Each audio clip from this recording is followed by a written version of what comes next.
4G school के online तर्ज तालीम में आप तमाम का इस्तकबाल है। चौथी जमात माहौलियात हिस्सा दुआम छत्रपति शिवाजी।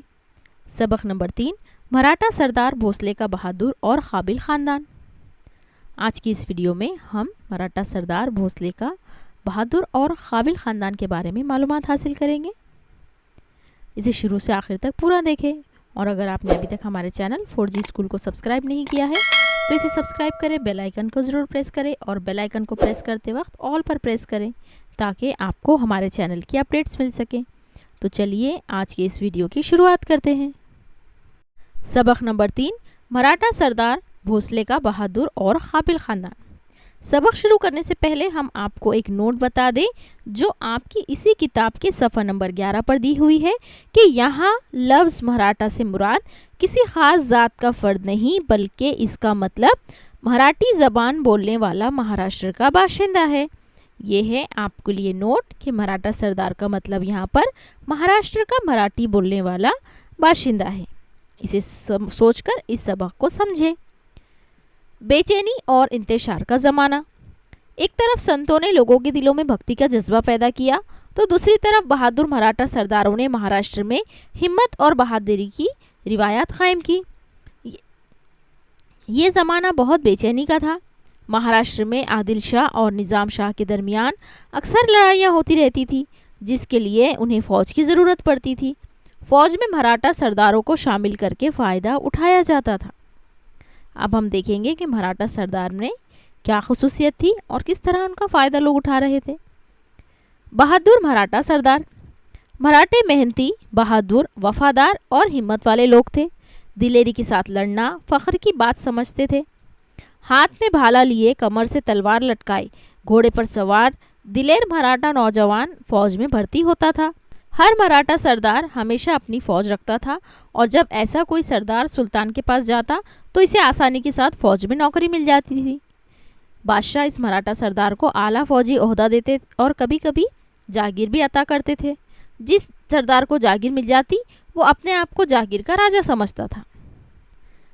इस पैराग्राफ में हमने देखा कि किस तरह से मराठा सरदारों के पास अपनी खुद की एक फ़ौज होती थी और उस फ़ौज के बलबूते पर वो सरदार के दरबार में, राजाओं के दरबार में नौकरी हासिल करते थे। बीजापुर और अहमदनगर के सुल्तानों के पास ऐसे कई बड़े बड़े मराठा सरदार मौजूद थे। इनमें सिंदखेड़ के जादव, आप यहाँ पर अंडरलाइन करें पेंसिल से, ये अक्सर आपको खाली जगह और जोड़ियों के लिए सवालात आते हैं। सिंदखेड़ के जादव, फलटन के निम्बालकर, मधुल के घोरपड़े, जावली के मोरे और एलोरा के भोसले शामिल थे। सिंदखेड़ के जादव और देवगिरी के यादव का एक ही ख़ानदानी सिलसिला है। शिवाजी महाराज की माँ जीजाबाई सिंदखेड़ के लखोजी जादव की बेटी थी। बहादुरी की रिवायत। ये तमाम सरदार बहुत दिलेर और बहादुर थे लेकिन इनमें अनबन रहती थी। ये सरदार मुत्तहद होकर कोई काम ना करते थे, इसके लिए इनकी बहादुरी से दूसरे फ़ायदा उठाते थे। इसके बावजूद इन सरदारों ने महाराष्ट्र में हज़ारों नौजवानों में बहादुरी का जज्बा बेदार करके दिलेरी और हिम्मत की रिवायत को ज़िंदा रखा। महाराष्ट्र के बहादुर ख़ानदानों में एलोरा के भोसले ख़ानदान ने बड़ी शोहरत पाई। यानी हम जिस ख़ानदान के बारे में मालूमात हासिल कर रहे हैं वो है एलोरा के भोसले ख़ानदान। अब देखते हैं कृष्णेश्वर मंदिर।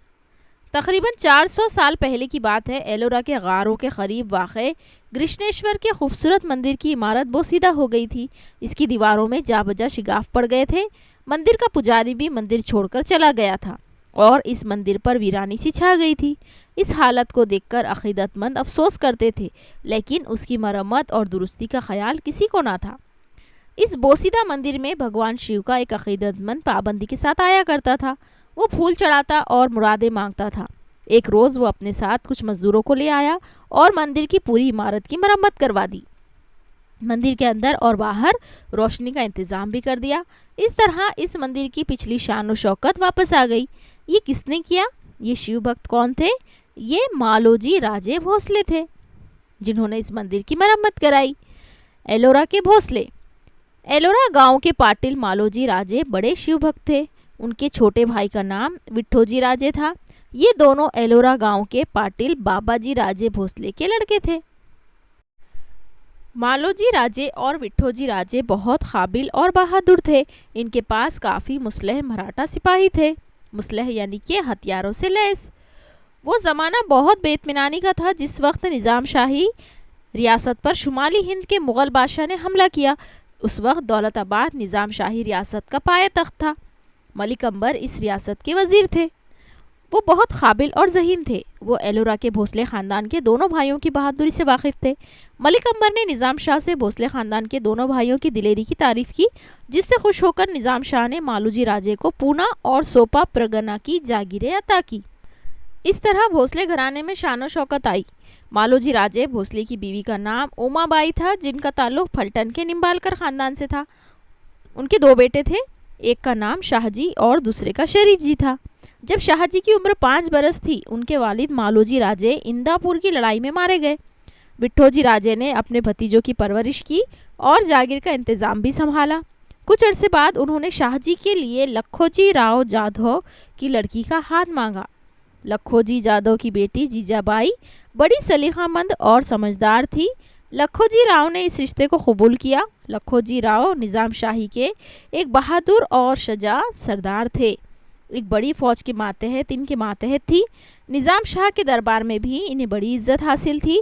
उन्होंने शाहजी राजे और जीजाबाई का ब्याह बहुत धूम से करा दिया। इस तरह जीजाबाई भोसले ख़ानदान की बहू बन गई। अब हम देखेंगे शाहजी राजे। निज़ाम शाह ने मालोजी राजे की जागीर शाहजी राजे को दे दी। शाहजी राजे बहुत बहादुर थे। निज़ाम शाह के दरबार में उनकी बड़ी इज्जत थी। मुग़ल बादशाह ने निज़ाम शाही रियासत पर कब्ज़ा करने का इरादा किया तो बीजापुर के आदिल शाह ने मुग़ल बादशाह का साथ दिया। उस वक्त निज़ाम शाही रियासत को बचाने के लिए मलिक अंबर और शाहजी ने एक साथ मिलकर मुग़ल बादशाह और आदिल शाह का बड़ी बेजिगरी से मुकाबला किया और उन्हें शिकस्त दी। ये मशहूर लड़ाई अहमदनगर के करीब भातवड़ी के मकाम पर हुई।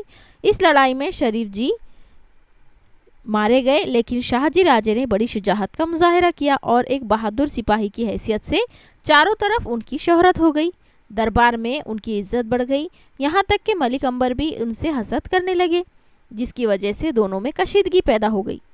शाहजी राजे निज़ाम शाही रियासत छोड़कर बीजापुर के आदिल शाह से जा मिले।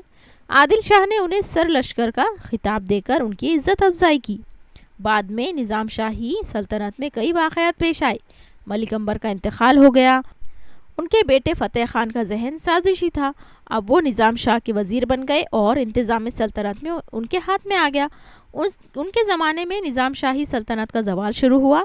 मुग़लों के हमले का ख़तरा पैदा हो गया। निज़ाम शाही हुकूमत को बचाने के लिए निज़ाम शाह की वालिदा ने शाहजी राजे को वापस आने के लिए इसरार किया।